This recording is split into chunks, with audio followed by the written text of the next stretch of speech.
नमस्कार किसान भाइयों, मैं सूर्यदेव फिर से हाजिर हूँ आपके अपने चैनल एग्रीकल्चर गुरुजी में। किसान भाइयों, आज हम बात करेंगे गन्ने की फसल के अंदर आखिरी खाद के बारे में कि गन्ने की फसल के अंदर हमें आखिरी खाद कौन सा डालना चाहिए, लास्ट खाद हमें इस समय पर कौन सा डालना चाहिए। क्योंकि किसान भाइयों, इस समय पर जो है बारिश का जो मौसम है यह चल रहा है, बरसात इस समय पर होनी शुरू हो गई है और किसान भाई जो है आखिरी खाद की तरफ देख रहे हैं कि आखिरी खाद हमें इस समय पर कौन सा डालना चाहिए। तो इसके अंदर मैंने जो ये फार्मूला बनाया है, यदि आप इसका उपयोग बिल्कुल इसी डोज में करते हैं जो डोज मैं आपको बता रहा हूँ, तो आपके गन्ने की जो लंबाई है वह भी अच्छी तरीके से बढ़ेगी, गन्ने की मोटाई भी अच्छे से बढ़ेगी। और कुछ किसान भाइयों की समस्या ये आ रही है कि उनका गन्ना कहीं पर छोटा है, कहीं पर बड़ा है, ये भी लगभग सब एक समान होकर के चलेगा। कुल मिलाकर के ये है कि आपके गन्ने की मोटाई, लंबाई, ग्रोथ और गन्ने के अंदर कोई भी रोग नहीं लग पाएगा। तो आप जो है इस फार्मूले का उपयोग एक बार करके देख सकते हैं, आपको बहुत अच्छा रिजल्ट देखने को मिलेगा।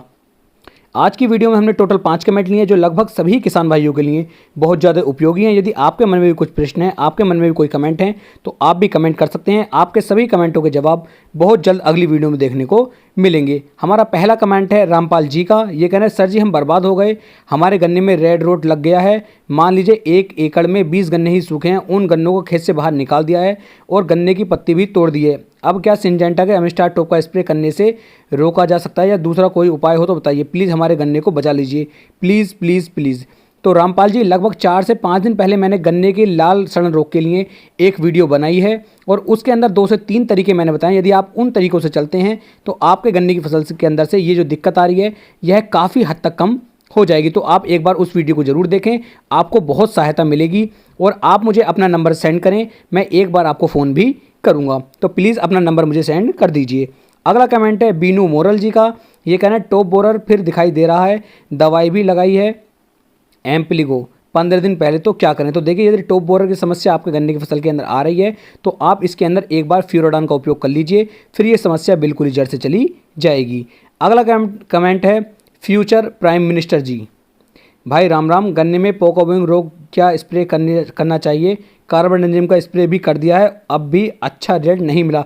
तो आप एक बार COC का स्प्रे और करें और दोनों के स्प्रे में लगभग 15 दिन का अंतर आपको रखना है। अगला कमेंट है इंजीनियर नितिन राज जी का। ये कह रहे हैं NPK 19-19-19 और सागरिका को मिलाकर स्प्रे कर सकते हैं क्या? तो हाँ जी, बिल्कुल आप इनका स्प्रे कर सकते हैं। हमारा लास्ट कमेंट है आशीष यादव जी का। ये कह रहे हैं, गन्ने की फसल में पानी भरा हुआ है, इसमें क्या डालें जिससे गन्ने की मोटाई तथा लंबाई बढ़े? तो यदि खेत के अंदर पानी भरा हुआ है तो अभी आपको कुछ नहीं डालना है, पहले आपको गन्ने के जो आपका खेत है उस पानी को सुखाएं, उसके बाद ही आप कुछ डालेंगे, तब ये अच्छी तरीके से कार्य कर पाएगा।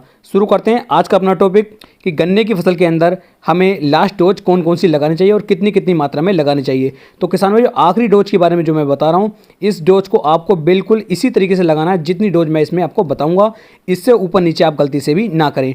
तो सबसे पहले आपको इसके अंदर लेनी है बायोवीटा, और बायोवीटा की मात्रा किसान भाइयों इसमें आप लगभग 7 से लेके 8 किलोग्राम प्रति एकड़ के हिसाब से आपको लेनी है। यहाँ पर बायोवीटा का जो कार्य रहेगा वो ये रहेगा कि इसके अंदर 60 ऐसे सूक्ष्म पोषक तत्व दिए हुए हैं जो लगभग गन्ने की फसल के लिए बहुत ज़्यादा जरूरी हैं। और बायोवीटा का एक बार यदि आप उपयोग करेंगे तो लगभग ये अगले 2 से लेकर 3 महीने तक धीरे धीरे कार्य करता रहता है, क्योंकि ये बायो फर्टिलाइजर है, धीरे धीरे काम करेगा और अच्छी तरीके से आपके गन्ने की ग्रोथ, लंबाई और मोटाई को बढ़ाने में ये मदद करता रहेगा।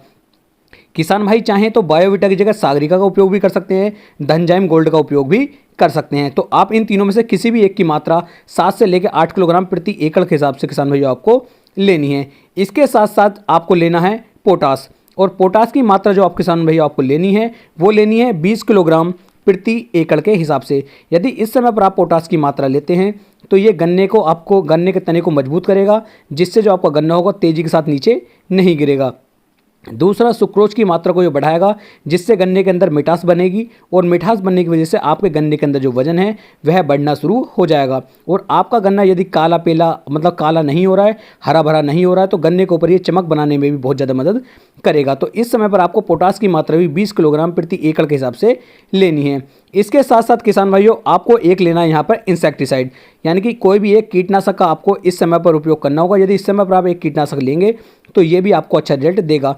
कीटनाशक के रूप में मैंने यहाँ पर लिया है वर्टैगो, लेकिन वर्टैगो का ध्यान आपको रखना है कि वर्टैगो आपको ओरिजिनल मिलनी चाहिए, लोकल वर्टैगो होगी तो अच्छा कार्य नहीं करेगी। ओरिजिनल और नकली की पहचान यदि आपको करनी है तो आप मेरे दूसरे चैनल फर्टिलाइज़र एक्सपर्ट पर जाकर के वीडियो को देख सकते हैं। वहाँ पर मैंने एक वीडियो बनाई हुई है जिसमें 5 से 6 तरीके मैंने ऐसे बताए हैं जिससे आप पता लगा सकते हैं कि वर्टैगो ओरिजिनल है या फिर नकली है। वर्टैगो की मात्रा किसान भाइयों आपको 4 से लेकर 5 किलोग्राम प्रति एकड़ के हिसाब से आप लेंगे। इसके अंदर क्लोरेंट्रा नीलीप्रोल यानी कि जो हमारा कोरेजन का टेक्निकल है और दूसरा थायमोथोक्सम, ये 2 टेक्निकल इसके अंदर डले हुए हैं जो बहुत अच्छी तरीके से आपकी गन्ने की फसल के अंदर से रोगों को हटाएंगे। और थायमोथोक्सम यहाँ पर आपके गन्ने की मोटाई को बढ़ाने में भी काफ़ी ज़्यादा मदद करेगा। तो इससे कीटों से भी आपको फ़ायदा मिलेगा और गन्ने की ग्रोथ में भी ये बहुत ज़्यादा अहम भूमिका निभाएगा। वर्टैगो की जगह किसान भाइयों आप फटेरे का उपयोग भी कर सकते हैं या फिर बेराजाइट का उपयोग भी आप इसकी जगह पर कर सकते हैं। यदि आपके मन में कुछ और हो तो आप उसका उपयोग भी कर सकते हैं। कोई ज़रूरी नहीं है कि आपको वर्टैगो ही डालना है, लेकिन कोई भी एक ऐसा कीटनाशक डाल दीजिए जो लगभग 1.5 से लेकर 2 महीने तक आपकी गन्ने की फसल के अंदर रोगों से बचा सके।